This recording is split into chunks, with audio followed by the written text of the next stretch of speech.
Hello, how are you doing? Thanks for joining me again. I hope you're well. It's that time of the year again, isn't it? Where we start looking back at the year gone by, trying to put everything in its proper place before we start moving forward into the next year. And over the last few years, the way I've tried to do that is by producing a little book of my favourite photographs of the year, the things that have meant the most to me, to just capture everything. It's not for publication, it's not for anyone else to see other than my family, maybe when I'm gone. And I thought I would just share a little bit of this with you, a bit of the process, a bit about why I do it, and a few of the photographs. As I say, some of them are personal memories and I'm not going to share everything today, but I will show you a few of the pictures and talk about how I managed to make the edit. So these are my favourite photographs of 2024. Let us open the book and see where we get to. So this is one of the very first photographs that I took in the year, and in the winter you get these really deep dark shadows. I had my camera with me and I thought, I told myself this year I was going to try not to do these high contrast shots that I'm so well known for, but I couldn't resist. And this guy crossed with his dog with the little red jacket on, and I thought that's just perfect with the red stop sign as well. And I managed to catch both the guy and the dog mid-stride, and I think it's always really important to get the posture, the body language of the subject of the photograph exactly right. Also, from a technical point of view, the relative spaces between all the objects that I think make this work, it's all to do with not rule of thirds, but there is a mathematical relationship between the gaps of every object there. So yeah, a good start to the year.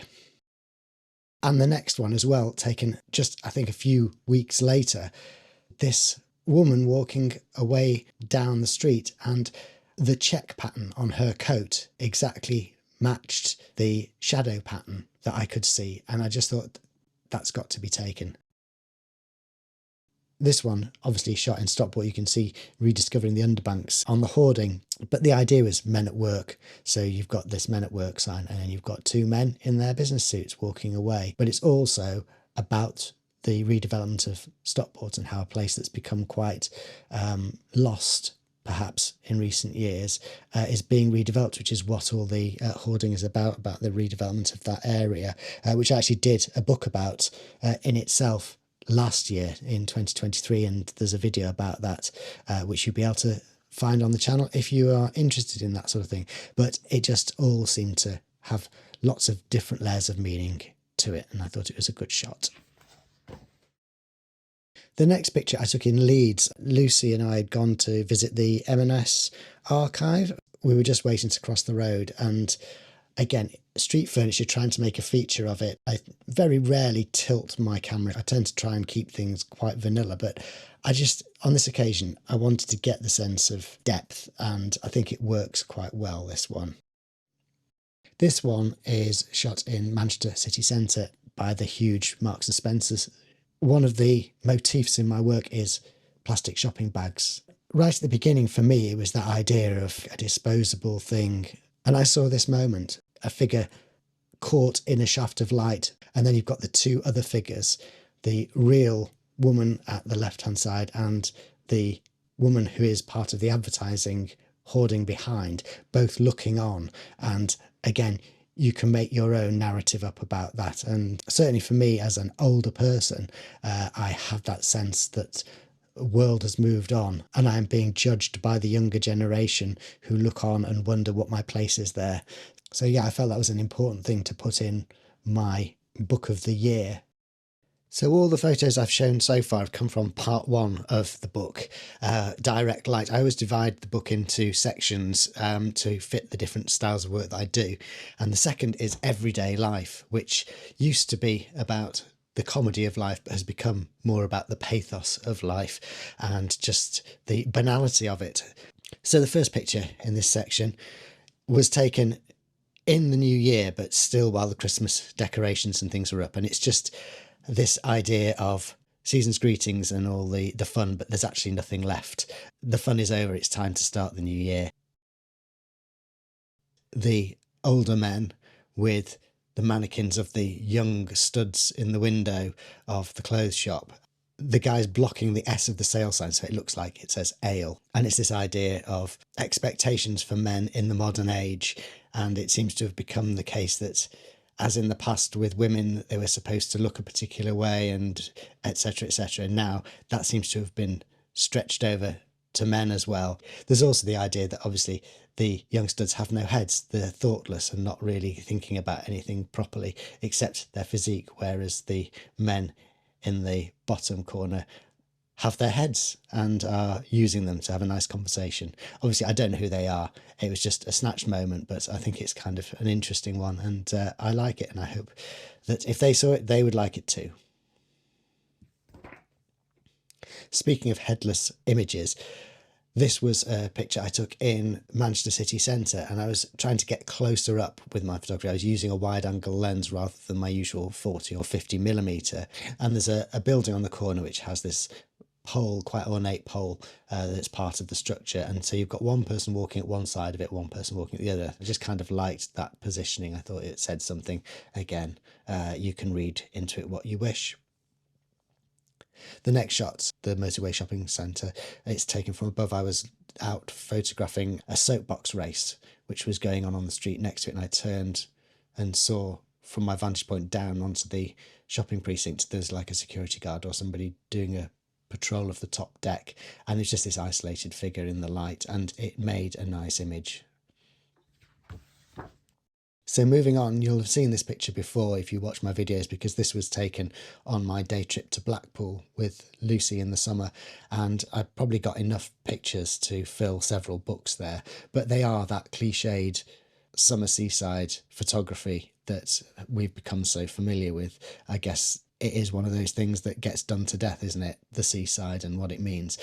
And I have got another couple of images in the book which I really like from that set. But this one I love because it's got the Triumph motorbike, and as you know, I used to ride Triumph motorbikes, and the arcades and the people in the background. It's just a really, really good image. And this next image, again, is one that I took when I was out making a video for the channel. This one is the Kirkgate Market in Leeds, which I intended to go back to and do a proper photo tour around later in the year, but never got round to it. I just got caught up with life. But I really like this. Again, it's the idea that there is a cafe within the covered market. So it's an inside building, inside a building that's already inside, if you get what I'm trying to say. I just like that idea of everything being contained. It's that sort of Truman Show idea that the outside is still an inside. We're all trapped kind of thing. And I just really love these kinds of little cafes and restaurants. In my younger days, there was a little Chinese greasy spoon that I always used to go to for some comfort food at the end of a day, at the end of a night doing work. And I love these kinds of places. I love the food. I love the ambience. I love the whole feel of it. So moving on to part 3, the great outdoors. This year I kind of subverted it a little bit. I wanted to show the bits of the countryside that are actually within the city. So this is the River Mersey, which is just a tiny strip of green land between motorways and busy city. So it looks like it could be in the middle of nowhere, but actually you would hear the motorway going in one side. You would be able to look to the side and see the skyscrapers. And what was happening here is the long grass on the bank was being cut back, and they had a van which was going ahead of them and making sure there were no people on the path. But yeah, there was somebody coming up the bank as the van was going down. So it's quite an interesting little moment. This next one as well, it's in that little green zone between the motorway and the city at the end of a park run actually, and a runner had just laid down after completing the circuit, and it looked kind of like they were being absorbed by the ground, or they were a supernatural occurrence. It just seemed unusual and visually appealing, and so I snapped the shot. It was just taken on my phone, but as I always say, it doesn't really matter what you use as long as you're taking the picture. The resolution is adequate and the message comes across. Part 4 is the portraits section, and I didn't really take many portraits this year. I didn't really see many people this year, to be honest, and certainly not for that reason or where the opportunity arose. I did make this self-portrait at the beginning of the year while I was sat on one of the memorial benches, again near the Mersey River, and I was experimenting with using my phone as a remote control to control my little Lumix camera, and I liked the results, so I thought I would immortalise it. Part 5 is called Retreating into Film. Now, I made one of these books for the first time last year, and I just started shooting film again, so this section was kind of a short section, but this year it's grown to be the largest section in the book. And the first image is an angle poise lamp from a hotel room.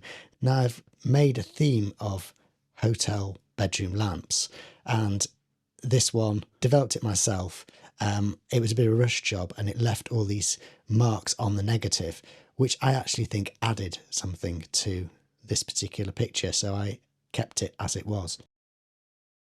This shot from Bury Market you'll have seen if you watched the video of me and Lucy going to shoot the same film on the same cameras to see how different photographers would approach the same topic differently. So do look back on that if you're interested. It's a nice picture, and I go into more detail in that video about what it means to me. This picture at Tatton Park was shot on the Harman Phoenix when I was trying out the Harman Phoenix to try and get a good result from it, and I really like this picture. It's kind of timeless and it works really well with the film. Again, you'll have seen this on a video if you watch the videos regularly, but it made it into my book, so I'm showing it again here. And this one of the bus driver inspecting his bus, it's really weird. The lomography Tiger and Hanimex combo didn't really work for me. It was very low resolution. There were all sorts of issues. Again, there's a video if you want to watch it. But this particular image, it just really speaks to me. So I included it here. And this image of Lucy in one of our favourite pubs. She was just taking off her jumper because it was getting a bit hot, and I was using up the last couple of frames of my film. There were the fairy lights which had been left up after a celebration, and you can see a cold pint of lager there in the foreground. It's probably one of my favourites of the year. The final section is an opportunity for me to include a selection of pictures from particular projects that I've worked on, particularly projects which I've not actually printed out as a whole project, either because it's not completed or it didn't quite make the cut, but I want to be reminded of it. So The Interchange is the first one, which again there is a video about, and you've probably seen that, or if not, please do go back and have a look at it. It was quite an interesting one. As I said when I showed the picture from Blackpool, it was enough to do a project in itself. Well, I did do a little project on it, and here is a selection of the photographs that I took on that day. And next to it, there's another one called Shadows of Nature. In the end, I didn't have time to go and take enough pictures to make this a fully fledged project, but I kind of like the idea. So often I think the idea is great and it doesn't really need to be turned into an end product. I think there's a lot of art that you see where it's a really good idea, but it didn't need somebody to spend years turning into something other than what it is. If you get the idea now, you get the idea. If you don't, then it doesn't really matter. That's the last page of the book. So there we go. Another year put to bed, in this book at least. So what did you think? Is that the way you would preserve your memories year to year? Do you think it's a worthwhile way of doing it? I'd be really interested to hear your comment. I'll be back with more very soon. But until we meet again, take care. Bye for now.